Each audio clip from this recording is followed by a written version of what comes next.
श्री स्वामी समर्थ. मी शर्मिला. माझ्या या यूट्यूब चॅनलमध्ये माझ्या सगळ्या गोड यूट्यूब फॅमिलीचं पुन्हा एकदा नव्याने स्वागत करते. तुमच्या मनातील सगळ्या चांगल्या इच्छा स्वामी महाराज पूर्ण करोत हीच स्वामी महाराजांच्या चरणी प्रार्थना करते आणि आपल्या याच्या नवीन व्हिडिओला सुरुवात करते. बघा, चैत्र नवरात्र येत आहे. गुढीपाडव्यापासून चैत्र नवरात्र सुरू होतं ते रामनवमीपर्यंत. बघा, शारदीय नवरात्र हे दिवाळीच्या अगोदर असतं. ते आपल्या सगळ्यांना माहीत असतं, कारण दांड्या वगैरे खेळून हा सण साजरा केला जातो. काही गुप्त नवरात्र सुद्धा असतात. तर बघा, हे चैत्र नवरात्र सुद्धा तितकंच महत्त्वाचं आहे. चैत्र नवरात्रीच्या पहिल्या दिवसापासून मराठी नववर्षाची सुरुवात होते आणि हे येणारं वर्ष आपल्याला अगदी सुखाचं, समाधानाचं आणि भरभराटीचं जावो.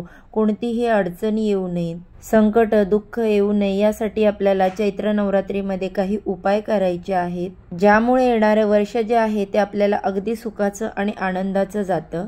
चैत्र नवरात्र हा शक्तीचा, उपासनेचा उत्सव असतो आणि शारदीय नवरात्र शाकंभरी नवरात्राप्रमाणेच आपण देवी आईची चैत्र नवरात्रीमध्ये उपासना करत असतो. यावर्षी बघा, 30 मार्चपासून चैत्र नवरात्रीला सुरुवात होत आहे आणि रामनवमीला या नवरात्राचा शेवटचा दिवस आहे. धार्मिकदृष्ट्या हे नवरात्र जे आहे ते खूप प्रभावशाली मानले जाते. तर बघा, या चैत्र नवरात्रीमध्ये तुम्ही काही छोटे छोटे उपाय केले तर याचा नक्कीच तुम्हाला फायदा होऊ शकतो. या नवरात्रीबद्दल जेवढी मला माहिती आहे ती मी तुमच्यापर्यंत पोहोचवण्याचा नक्की प्रयत्न करेन, कारण बघा, या नवरात्रीबद्दल फार कमी लोकांना माहीत असते. या नवरात्रीमध्ये काय काय केलं जातं हे देखील खूप कमी लोकांना माहीत आहे. या नवरात्रीमध्ये तुम्ही नक्की सेवा करून बघा, तुम्हाला याचा खरंच फायदा होईल. सगळ्यात पहिलं म्हणजे चैत्र नवरात्रीमध्ये तुम्ही अखंड ज्योत लावू शकता. अखंड ज्योत म्हणजे काय हे आपल्या सगळ्यांनाच माहिती आहे. म्हणजे 9 दिवस हा दिवा तेवत राहील असा तुमच्या देवघरामध्ये तुम्ही दिवा प्रज्वलित करायचा आहे. बघा, आपल्या देवघरामध्ये गणपती बाप्पा असतात, आपले कुलस्वामींचे, कुलदेवीचे टाक असतात, त्याच्यानंतर अजून आपले जे काही ग्रामदैवत वगैरे असतात ते सगळे देव असतात. तर यासाठी तुम्ही या नवरात्रीमध्ये अखंड दिवा इथे प्रज्वलित करायचा आहे आणि हा अखंड दीप प्रज्वलित केल्यामुळे तुमच्या घरामध्ये जी काही दुःख किंवा जे काही त्रास आहेत जे आपल्याला चालू आहेत आता, ते कमी होण्यास किंवा दूर होण्यास मदत होईल. म्हणजे बघा, दिवा कसा प्रकाश देत असतो त्याचप्रमाणे तुमच्या आयुष्यातील अडीअडचणी देखील तो दूर करेल. त्यानंतर बघा, चैत्र नवरात्रीच्या काळामध्ये तुम्हाला माता लक्ष्मीची जमेल तेवढी, तुमच्याकडून जेवढी शक्य होईल तेवढी सेवा करायची आहे. आपण जसं नवरात्रामध्ये करतो त्याचप्रमाणे मुख्य दरवाजावरती तुम्हाला रोज हळदी कुंकाने स्वस्तिक काढायचं आहे. लक्ष्मीच्या पावलांचे ठसे काढायचे आहेत. त्यानंतर घरासमोर तुम्हाला रांगोळी काढायची आहे. यामुळे माता लक्ष्मी जी आहे ती आपल्या घराकडे आकर्षित होते. बऱ्याच लोकांच्या इथे चैत्र नवरात्रीमध्ये देखील घटस्थापना होते. म्हणजेच आपण शारदीय नवरात्रीमध्ये ज्याप्रमाणे घटस्थापना करतो त्याचप्रमाणे अगदी या नवरात्रीत देखील घटस्थापना करतात. तुमच्याकडे जर या नवरात्रीमध्ये घटस्थापना करत असतील तर तुम्ही नक्की घटस्थापना करा. आणि जर तुमच्याकडे चैत्र नवरात्रीमध्ये घटस्थापना करण्याची पद्धत नसेल तर साधा कलश तुम्ही ठेवू शकता. बघा, तुम्हाला जर मंगल कलशाची स्थापना करायची असेल, मंगल कलश म्हणजे बघा कुलदेवीचा कलश असतो आणि तो 12ही महिने तुमच्या घरामध्ये असतो.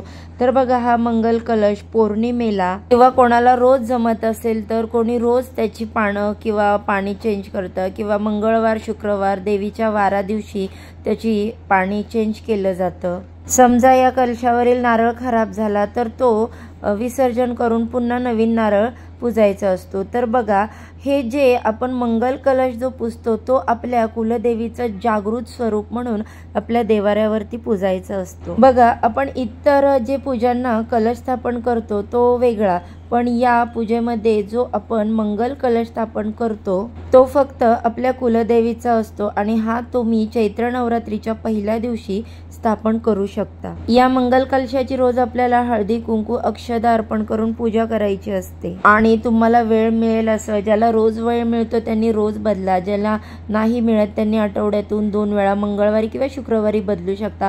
काही जणांना अजिबातच वेळ मिळत नाही तर त्यांनी पौर्णिमेला याच्यातील पाणी बदलू शकता. कुलदेवीचा मंगल कलश आपल्या घरामध्ये स्थापन केल्यामुळे कुलदेवीचा आशीर्वाद आपल्या घरावरती कायम राहतो. आणि आपली कुलदेवी जी आहे ती सेम आपल्या आईसारखी असते. बघा, आई कधीही आपल्यावर काही अडीअडचणी दुःख येऊ देत नाही. ते यायच्या आधीच आई त्याचा सामना करत असते. त्याचप्रमाणे आपली कुलदेवी आपल्यावर दुःख संकट येऊ देत नाही. त्यासाठी आपल्याला मंगल कलशाची स्थापना करायची असते. तर बघा, या चैत्र नवरात्रीमध्ये बरेचसे लोक जसे नवरात्रीमध्ये पूजा करतात तशीच ती पूजा केली जाते.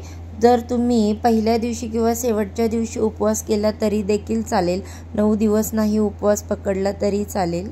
या उपवासाला उठता बसता उपवास असे म्हणतात. सौभाग्यवती स्त्रियांनी तर या चैत्र नवरात्रामध्ये नक्की सेवा करा.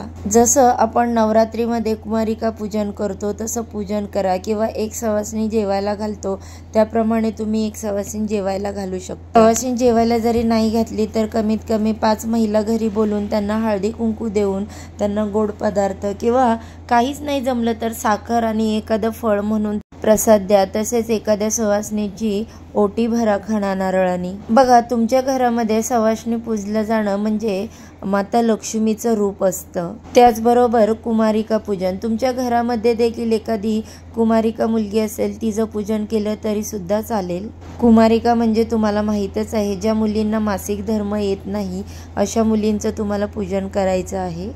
तुम्ही जरी घरातली कुमारिका पूजली तरी चालेल. तुमच्या घरात कुमारिका नसेल तर बाहेरील एखादी कुमारिका बोलवून घरी तिचं पूजन करा, ते देखील चालेल. आणि या छोट्या छोट्या अशा महत्त्वाच्या गोष्टी आहेत, त्याला काही फार वेळ लागत नाही. या 9 दिवसाच्या नवरात्रीमध्ये तुम्ही नक्की आवर्जून करा. आणि या गोष्टी तुम्ही तुमच्या टायमिंगनुसार कधीही करा, परंतु करा. बघा, आणि या नवरात्रामध्ये जो माता लक्ष्मीचा वार येतो म्हणजे मंगळवार किंवा शुक्रवार, या दिवशी हे पूजन केलं तर अतिउत्तम. आणि या दिवशी नाही जमत आहे तर तुम्ही इतर दिवशी कधीही करू शकता. तुम्ही सकाळी करा, संध्याकाळी करा, दुपारी करा, तुमच्या टायमिंगनुसार कधीही करा, चालेल. परंतु या गोष्टी तुम्ही अवश्य तुमच्या घरामध्ये चैत्र नवरात्रीत केल्याच पाहिजेत. यामुळे आपल्या घरातील वास्तुदोष दूर होतात, घरामध्ये सुख समृद्धी आनंदाचे वातावरण निर्माण होते. तर बघा, या चैत्र नवरात्रीमध्ये आपल्या हातून काय काय झालं पाहिजे, कुठल्या गोष्टी केल्या गेल्या पाहिजेत, ही अत्यंत महत्त्वाची आणि छोटीशी माहिती मला तुमच्यापर्यंत पोहोचवायची होती, ती मी पोहोचवली. पण प्लीज हात जोडून विनंती आहे, तुम्ही नक्की हे उपाय जे आहेत ते करा. तुम्हाला याचा खूप छान फायदा बघायला मिळेल. चला तर मग, व्हिडिओ आवडला तर व्हिडिओला लाईक करा, चॅनलला सबस्क्राईब करा आणि असेच नवनवीन छान छान व्हिडिओ पाहण्यासाठी बेल आयकॉन देखील क्लिक करा. आजच्या व्हिडिओचा इथेच एंड करते. सर्वांना श्री स्वामी समर्थ.